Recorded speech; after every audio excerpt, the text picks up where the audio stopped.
Alright guys, so today we are talking about the Leapquake build. Let's get into the skills, will we? We're looking at Leap, Death from Above. We are looking at Seismic Slam, Rumble.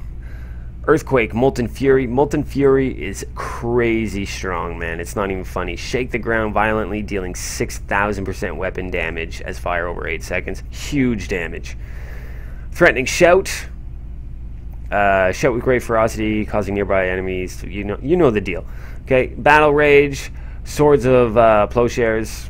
Enter a rage, increase your damage by 10%, critical hit chance by 3%, and crit hits heal you. And then Wrath of the Berserker, Insanity, because it adds a ridiculous amount of damage.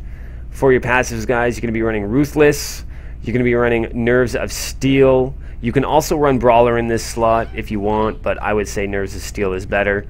Rampage, and Earth and Might. So you're also going to be running with a Hellfire Amulet, guys, so you're either going to want these stats, one of these stats, or Bunabo Kathros on there. Or again, like I said, you don't have to run Nerves of Steel. You could also run with Brawler on here. It's up to you. I've had the most success with running Nerves of Steel, though, because it's that second life chance, and it's just very, very useful. I find it a lot better. But that's just my personal opinion. You might disagree, and that's fine. So now we're going to take a look at the gear, guys. You've seen the skills. Now we take a look at the gear. We're going to be using the Might of the Earth set. Let's take a look at the two-piece. Reduce the cooldown of Earthquake, Avalanche, Leap, and Ground Stop by 1 second for every 30 Fury you spend with an attack. So this is going to be taking care of most of your cooldown, okay? 4-piece set. Leap causes an earthquake when you land. Additionally, Leap gains the effect of Iron Impact Rune, and the rune effect and duration are increased by 150%. Very cool. 6-piece set. Increase the damage of Earthquake, Avalanche, Leap, Ground Stomp, Ancient Spear, and Seismic Slam by 1,200%. Very big buff. Okay. When it comes to your rolls on your set pieces, guys, boots go as tanky as you can. Pants as tanky as you can. Gloves, guys, you're going to want to go main stat, crit, cooldown, or area damage. You also have the option that you can go crit, area, cooldown. That's a little easier said than done, mind you. So keep in mind when you're rolling your gear, especially your gloves, that you're going to want 3 pieces of 8% cooldown. That's 3 pieces, 8% cooldown. So either on your gloves, shoulders, rings, or amulet, you're going to want, of all those pieces, 3 of them to have cooldown, and then try and get area on everything else, if you can. I'm lacking in the area with my gear, so I'm having some trouble with my pushes. Okay? Of course, augment anything that you have the ability to augment as well.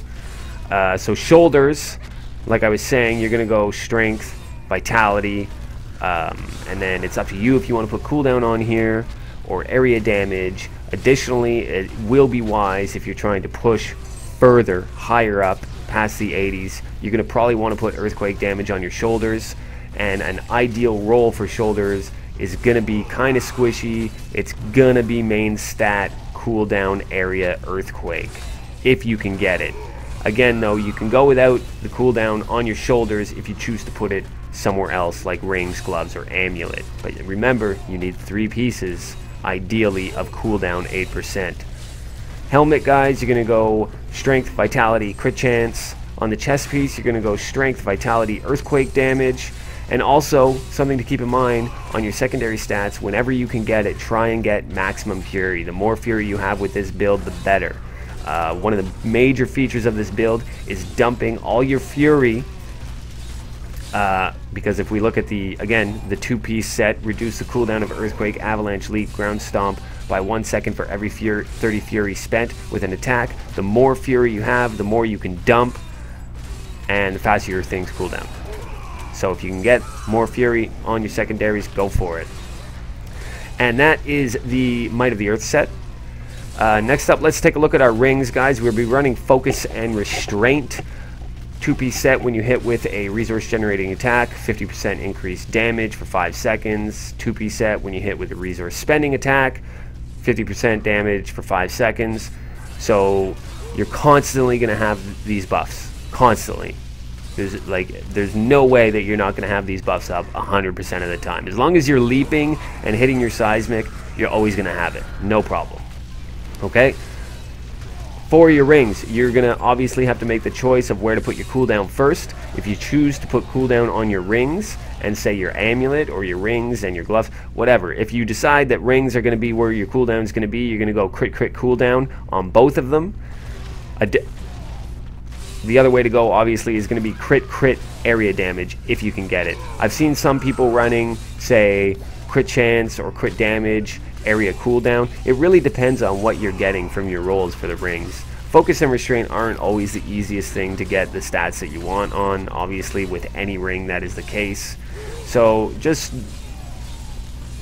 get the stats that you need on the rings depending on the rest of your gear, right? If you don't have any area damage anywhere else and you pick up a focus that has 30-something% crit damage and it's also got cooldown on it, but you don't have any area damage anywhere, then, you know, maybe it's a good idea to run area damage on your ring. It just really comes down to the rest of the gear that you have. Just remember that you're going to want 3 pieces of cooldown, guys. We're really trying to get Berserker Rage up as much as possible, and that's why, okay? Next up for the gear, let's look at our amulet. Hellfire Amulet. You can really run any amulet you want here. It doesn't have to be a Hellfire Amulet. I've seen lots of people running without, but I think for higher end stuff, you're going to want a Hellfire Amulet. You're going to want to make bonus of that 5th passive. And again, you're going to want to run crit cooldown or crit area or crit fire skills, or, you know, whatever it is you need. But you're definitely going to want crit on your Hellfire Amulet if possible, and then whatever passive you choose to put on there. We also have the Ancient Parthon Defenders, fire skills, strength, vitality, crit chance, and of course on the secondary, if you can get it, more fury, whatever. This thing is really, really important to the build. This is one of the main things that's going to help keep you alive. Each enemy stunned within 25 yards reduces the damage taken by up to a maximum of 12%, guys. Now, the whole way that you play this build is you're trying to move through the rift, constantly pushing forward and pulling everything with you. You want to, whenever possible, not fight single elites.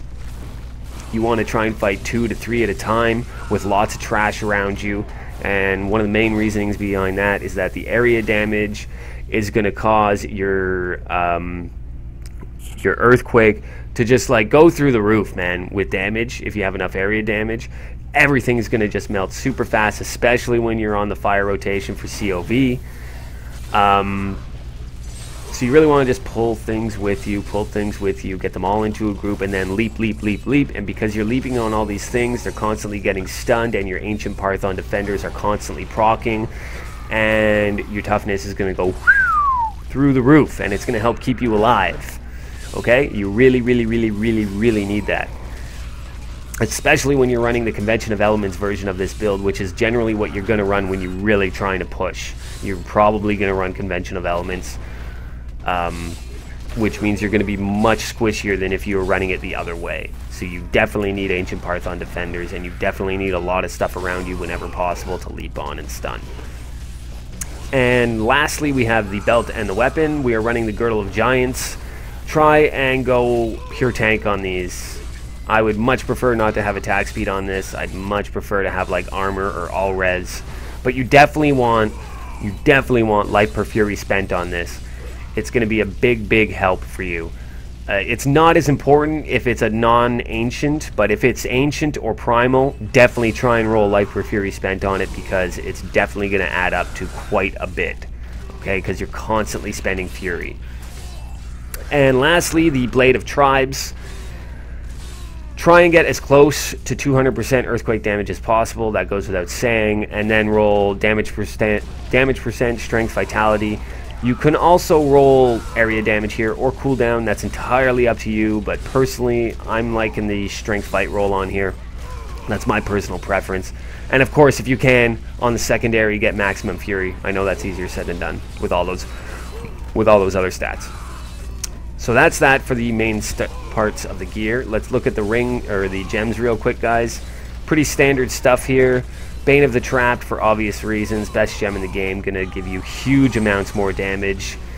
Bane of the Stricken, really, really great gem in this build. It's pretty easy to build Stricken stacks with this setup, and it's gonna really increase the amount of damage you do against the Rift Guardian. You really, really need Stricken in this build. Don't try to run it with anything else. That's my opinion. And lastly, we're using Esoteric Alteration because, quite frankly, we need it. We need that damage mitigation that this gem provides. It's a must-have. You will die left, right, and center without this gem. You're gonna die a lot with this gem. You will die 3 times as much without it. Okay? Okay, so now that we're done looking at the gear,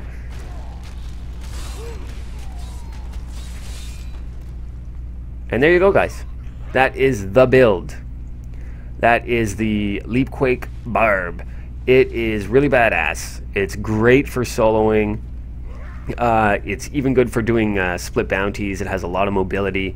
It has its place playing in a group. I've played this in 85s and 90s in a group, and it's actually not that bad. If you have a good group that doesn't mind, you know, playing with a Leapquake Barb and whatnot, if you can get a group that isn't going to kick you out for not playing 0 DPS on your Barb, you can have some fun with this in a group, and you can do clears 85-90 with a good group, no problem.